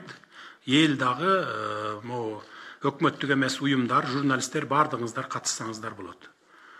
Парламенттин кароосу жүрүп жатканда биз толук Кыргызстан боюнча толук түз эфирден чагылдырып турганга биз ошондой немен түзүп беребиз, условияны. Экинчи микрофон, Туркел. Здравствуйте, международная пресса Туркель, медиа. Скажите, пожалуйста, как вы видите в будущем внешней политики Кыргызстана, дипломатические отношения с другими странами мира и, естественно, с Азербайджаном и с Турцией? И Туркениши, как вы будете с ним работать в дальнейшем? Бизде эл аралык саясатты бүгүнкү жүрүп аткан саясатыбызды бүгүнкү күнгө чейин жүргүзүп келген саясатыбыз мындан ары дагы улантабыз. Мындан дагы бийик деңгээлге алып чыкканга аракет кылабыз. Ал эми Азербайжан, Түрк элдери менен биз бүгүнкүдөн дагы жакшы мамилени курганга аракет кылабыз. Анткени биз бир тууган түрк тилдүү элдербиз. Биринчи микрофон, репортер, андан кийин Фабула пресс даярдансын. Репортер маалымат агенттигинен Наргиза Өмүрбекова. Менин суроом мындай. Өмүрбек Бабановдун дагы президенттикке талапкерлигин кое тургандыгын көптөр күтүп жаткан болчу. Анан бирок Бабанов сиз менен сүйлөшүүдөн кийин сиздин талапкерлигиңизди колдой турганын билдирди. Эгерде сиз президенттик шайлоодон утуп калсаңыз, Бабановду кайсы кызматка аласыз? Эми бир эле жалгыз эле Бабанов эмес, дагы бир топ саясатчылар келди, кол сунуп, мен ким болбосун, мейли кайдан келбесин, жардам берели, бирге ынтымакташалы деп келген саясатчылар болсо эшигим ачык. Бардык эле саясатчылар келип атат, депутаттар келип атат, бардыгы менен жолугуп атам. Менин аракетим Кыргызстанда мисалы сен Акаевчисиң, сен Бакиевчисиң, сен Атамбаевчи же Жээнбековчисиң деп бөлбөстөн бардыгын бир колго, бир муштумга топтогонго болгон күч аракетимди жумшап атам. Бул боюнча мен акыркы жасап аткан иштеримден деле өзүңүздөр көрүп, сезип турсаңыздар керек. Биз ушул бардыгыбыз качан гана ынтымак болуп бир муштум болгонубузда Кыргызстан мамлекети алдыга жылат. Эл дагы ошо ынтымакка келет. Мына мен ошогон ынтымакка чакырып атам бардыгын тең. Бир эле Бабанов эмес, эми мен ошол эртең бир күндөрдөн ошо бир түз эфирден кайрылам го кыргыз элине. Ошондо атайын, аттарын атайым, ыраазычылыгымды билдиремин. Ошондой болду. Анан эми кайсы кызматка алуу жөнүндө вообще сүйлөшкөн жок. Сүйлөшкүлөгөн жок, сөздөр болгон жок андай. Мен бир дагы саясатчы менен сени бул кызматка алайын, сени тиги кызматка алайын деп соодалашканым жок. Мен дайым айтып келатам, келгиле соодалашууну токтотолу. Таштайлы, мындан ары соодалашуу болбосун дагы, бир гана мамлекеттин кызыкчылыгы болсо, ошогон коелу. Мына ошо тартып кете ала турган болсо деп. Анткени мен уже акыркы 15 жылда баарын баякы соодалашуунун баарын көрүп келдим. Мен өзүм жон терим менен сездим. Биринчи келгенде 2005 жылы бир мандаттуу округтан шайланып келгем. Анда мындай соодалашуулар болчу эмес. Кийин 2010 жылы партия менен келгенде баякы 5 партия келдик. Экөөнү оппозицияга таштап, үчөөбүз коалиция түздүк. Коалиция түзүп алып туруп, анан кийин мамлекетти 3кө бөлүп алдык. Прям жаздык, кадимкидей эле жазып, мына баланча министрлик, түкүнчө министрликтер сага баланча губернатор область саган, могу комитет мага, агентство мага деп туруп, айыл өкмөттөргө чейин бөлүп алдык. Анан ар бир фракция өзүбүз ошолорго кадрларды кое баштадык. Мына ошондон башталды. Баягы адистиги туура келбеген кадрларды эле мына иштеп кетет ушул жерге деп биз ошо 2010 жылдан бери карай бүгүнкү күнгө чейин мына ушинтип келатабыз. Ошон үчүн анан бул жакшылыкка алып келген жок. Муну эл дагы сиздер да көрүп отурасыздар мына. Бул эффективдүүлүгүн мамлекетти баягы түз жолго салып кете турган, өнүктүрүп кете турган жагына алып барган жок да. Тескерисинче мына бүгүнкү күндө уже 3-чү революцияга түрткү болду. Ошондуктан биз конституциялык реформа жүргүзүп, ошондой бир баягы мамлекеттик кызматтардын баарын бөлүп алып, анан тууган урук, таяке жээн, карын бөлөк, куда сөөктү койгонду токтотолу дедик. Мамлекетке мамлекетчилдик подход менен кылалы деп ушундай өзгөрүүлөргө барып атабыз бүгүн. Урматтуу кесиптештер, Садыр Нуркожоевич өзүнүн кириш сөзүндө белгилеп кеткендей, өтө маанилүү маселе боюнча бизден суранып өзөнүп кетти. Ошон үчүн убакыттын чектелүү экендигин эске алуу менен акыркы 3 суроо Фабула пресс, процесс жана 1 радио.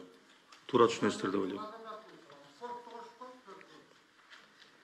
Саламатсызбы, Садыр Нуркожоевич, Фабула пресс, Темирбек уулу Алмаз.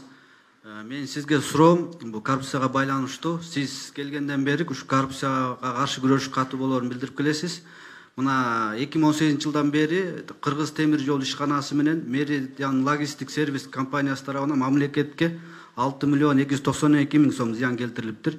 Бирок бүгүнкү күнгө чейин ушул зыян өндүрүлбөй келет да. Ушул боюнча кабарыңыз барбы? Болбосо эгер ушуга көңүлгө алып мамлекетке өндүрүү жагын карайсызбы? Зыян келтирилген жоопкерчилик каралабы? Ушуга жооп берип коесузбу? Кабарым жок экен, бирок мен жазып алдым. Муну азыр тапшырма берейин, баргандан кийин анан текшертип туруп, массалык маалыматтар каражаттар аркылуу сиздерге жообун берип коеюн. Ну, коррупцияга кимдин гана тиешеси болбосун, мейли Кыргыз темир болобу, жөнөкөй жаран болобу, чиновник болобу, коррупцияга тиешеси барлардын бардыгы жазасын алат. Эгерде төлөбөй жүргөн акчалар болсо, сөзсүз түрдө төлөйт. Процесс кечи.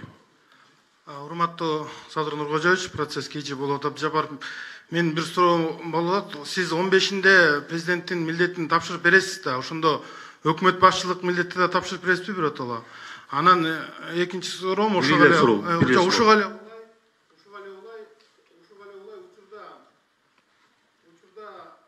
микрофон берип коюңуз. Учурда шайлоонун алдында биздин саясатчылар сырткы күчтөргө, башкача айтканда Кремльге чуркап барып ошол жактан бата алып келип атат деген маалыматтар тарап атат. Эгерде сиздин талапкерлигиңиз сырткы күчтөргө жакпай калып, экономикалык жана башка ар түрдүү диверсиялар болсо, сиз ошол өзүңүздүн жолду табыш үчүн кыргыз элинин белин бекем бууп, бардык жоопкерчиликти мойнуңа алуу боюнча ушундай кайрылуу жасап, мындай лидер болуп бардык жоопкерчиликти ала аласызбы? Президенттикти президент милдетин аткаруулук кызматты өткөрүп беребиз. Бул автоматтык түрдө спикерге өтөт. Премьерлик боюнча болсо баягы ыйгарым укуктарыбызды токтотуп турабыз, шайлоо бүткүчө чейин гана токтотулуп турат да, токтотуп турабыз. Бул милдетти биринчи вице-премьер министр аткарат. Ал эми сырткы күчтөргө болсо, эми сырткы күчтөр каршы чыкса эмне кылабыз эми? Бул биз бир гана Кудайга, анан элге таянабыз, элдин добушуна. Эл добуш берсе өтүп келебиз, эл добуш бербесе анда өтпөйбүз. Ну, мен ишенем, союздаш мамлекеттер, коңшу өлкөлөр мындай жолго барбайт го деп мен терең ишенем. Биринчи микрофон, 1 радио. Саламатсызбы, Садыр Нуркожоевич, 1 радиодон Гүлжан Каражанова. Мен бере турган суроо мындай болуп атат. Бүгүнкү күндө билесиз, буга чейин деле ушу мекендештердин, мигранттардын өлкөнүн экономикасына кошкон салымы зор экендиги айтылып келет. Буга чейин айткан элеңиз ушул мигранттарды кайтарып келүү боюнча, алып келүү боюнча бир программабыз бар деп. Мунун реалдуулугу канчалык түрдө аларды кайра келгенде жумуш менен камсыз кыла алабыз, кандай кыла алабыз? Ушул жакта да өзүңүздүн пикириңизди айтып берсеңиз. Мигранттар булар эмне үчүн мигрант болуп кетет? Анткени бизде Кыргызстанда иш орундары жок, аз болсо айлык аз, ошон үчүн мигрант болуп кетет. Эмне үчүн? ошол чет өлкөдөн барып көбүрөөк акча таап, анан квартира алайын, үй салайын деген көбүнчө жаштар кетет да. Анан кийин буларды ушу кайтарып келүү жолун биз караштырып атабыз. Анткени чоң мамлекеттик долбоорлорду инвесторлор менен бирге же болбосо мамлекеттин өзүнүн күчү жеткен долбоорлорду иштетип баштасак, жумуш орундары пайда болот. Андан сырткары ушул кечээ күнү мына инвесторлор келди. Биздин Сез Бишкекте 200 гектар жерибиз бар. Мамлекетке тиешелүү. Ошол жерге бир чоң шаарчаларды куралы деп атат. Мисалы Манас Сити деп атап, ошондой куралы мамлекет менен биргеликте деп атат. Андан сырткары чоң проектлерибиз бар, ГЭСтер боюнча жана башкалар боюнча 20 миң, 30 миңдик орундар түзүлө турган иштер бар. Биз ошолорду баштасак, анан ушу мигранттарды алып келели деп атабыз. Жанакы чоң шаарларды курганда, ал жерде ушу мамлекеттин да үлүшү болот. Сөзсүз түрдө ошол мамлекеттин үлүшүнө тийген квартираларды биз ипотека катарында, мисалы бир көп мөөнөт менен берсек болот да, баягы процентин кошпой. Азыр бизде 6%, 9%, 10-15ке чейин берип атат го ипотеканы мисалы. Ипотека менен бергенде ошол мамлекеттин жардамы катары ошо жаштарга пайызсыз эле ошол өзүнүн себестоимосу канча болду, ошону менен берсек, ошондо биз көп мигранттарды кайра кайтарып алганга мүмкүнчүлүгүбүз болот да мамлекет. Биз ушул иштерди ишке ашырабыз деп пландаштырып турабыз. Бул эмтетиги бир 4-5 айдан кийин, 5-6 айдан кийин башталчу окат да бул. Кабыл Макешевто кыска. Урматтуу Садыр Нургожоевич, спорт журналисттер федерациясынын башкы катчысы Кабыл Макешев. Мен бул жерде саясий, экономикалык гана маселелер суроолор берилди. Мен спорт тууралуу кыска суроо берейин деп атам. Эмдиги жылы Токио Олимпиадасы башталган, мындан сырткары 6 Азия оюндары болот, дүйнө чемпионаттары болот. Токио Олимпиадасына 5 гана спортчубуз лицензия жолдомо алды азыркы учурда. Анан ошо лицензия ала турган мелдештерге анан Токио Олимпиадасына жана Азия оюндарына бөлүнгөн каражаттардын көбү экономикалык кырдаалга байланыштуу кыскарып кетип атат да. Ошону көзгө алсаңыз, көзөмөлгө алып. Себеп дегенде Кыргызстанды дүйнөгө тааныта турган бирден бир тармак спорт болуп эсептелет. Кыргызстанды ошо эл аралык аренада спортчулар таанытууга мүмкүнчүлүк түзүп берүүгө аракет кылсаңыз суранам. Канча суммада кыскартып жиберет атат? 1,5 миллиард бюджетке бөлүнгөн, азыр уже 50%ке жакыны кыскартылып кетип атат. Жылдык бюджетиңер 1,5 миллиард бөлүнгөн, Макул, эске алып караштыралым. Кыска дагы суроо Азия ТВ, СТВ ошону менен бүтүрөлү. Саламатсызбы, Садыр Нургожоевич, Азия ТВ, Бакытбек Болсунов. Экс-президентибиз Сооронбай Жээнбеков ушу кетип атканда Кытай, Кыргызстан, Өзбекстан темир жолунун саясий сүйлөшүүсү бүттү, эми иш баштайбыз деген. Ушул долбоор менен таанышып көрдүңүзбү? Деги эле иш качан башталат экен? Анан экинчи суроо, президенттик шайлоо. Бир эле суроо.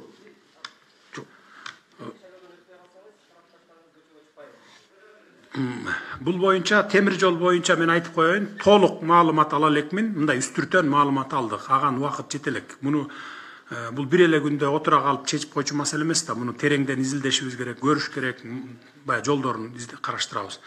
Ал эми шайлоодон өтпөй калсам, мен тарапташтарым чыкпайт.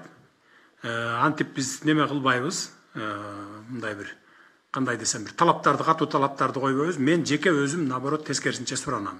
Бирок эми баягы таза шайлоо өтүш керек да. Мына бүт биздин 3 жолку революциябыз тең шайлоонун кесепетинен келип чыккан. Анан биз өткөндөн сабак алышыбыз керек, жалаң таза шайлоолорду кылышыбыз керек. Эгерде сатып алуулар болуп атса, же болбосо административдик ресурстар колдонулуп аткан болсо, мына журналисттер сиздер эл арасында жүрөсүздөр да. Бардыгыңыздар ачыкка чыгарып жазып туруңуздар. Мына азыр социалдык түйүндөр бар, Кудайга шүгүр, 21-кылым, Facebook, Одноклассник, Instagram дегенде дароо чыгып кетип атат го. Мына ошондой чыгарып, ошондой сатып алуулар менен, сатуулар менен, же болбосо административдик ресурстар колдонуп аткандар болсо чыгарыңыздар. Баягы жазалайлы биз. Кыргызда жакшы сөз бар го. Бирге жаза, миңге сабак дейт. Бир республика боюнча бир ошол болуп аткан жерлерден алып, камачысын камап, жазага тартышын жазага тартсак, анан автоматтык түрдө мындан кийин бардыгы токтойт да. Таза шайлоого кетебиз.